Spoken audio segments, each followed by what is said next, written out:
Hi. So, the reason that we get affected by others that are in our vicinity and those that are closest to us is due to a variety of factors, one being mirror neurons.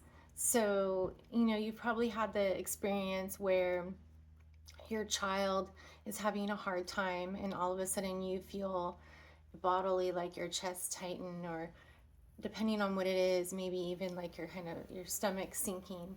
You feel bodily and mentally, emotionally affected.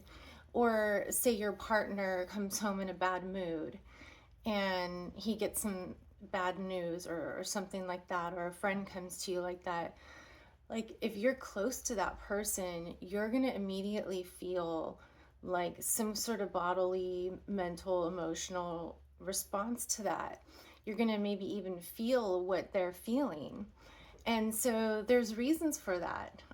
We're created to be in relationship and attached and connected to others, and we need one another.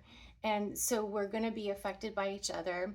And now, with the relational neuroscience, there's evidence based research that shows us that the most cutting edge science shows us that we have these aspects of ourselves that are going on very subconsciously right beneath the surface, but affect us consciously nonetheless. One being neuroception.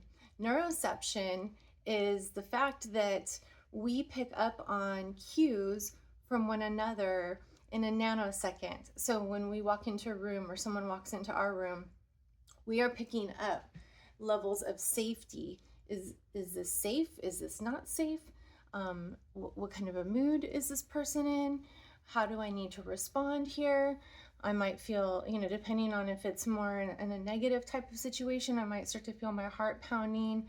Maybe my breathing gets more shallow. And of course, if it's positive, right, that might really uplift our mood and help us feel content and comforted, loved, nurtured. And so it goes, all the way through that whole spectrum of like positive and negative physical, bodily sensations, emotional, mental. And so, um, our basically our nervous systems are hardwired to read, match, and respond to the physical and emotional states of the people closest to us. So I'm going to unpack a little more about how we absorb this stress, but also how we absorb, right, the positive feelings as well, the regulated, secure attachment type of state that people are in that we come into contact with, and vice versa, how we can bring that regulated, self-confident, securely attached type of state in place by keeping ourselves regulated and working on ourselves as well.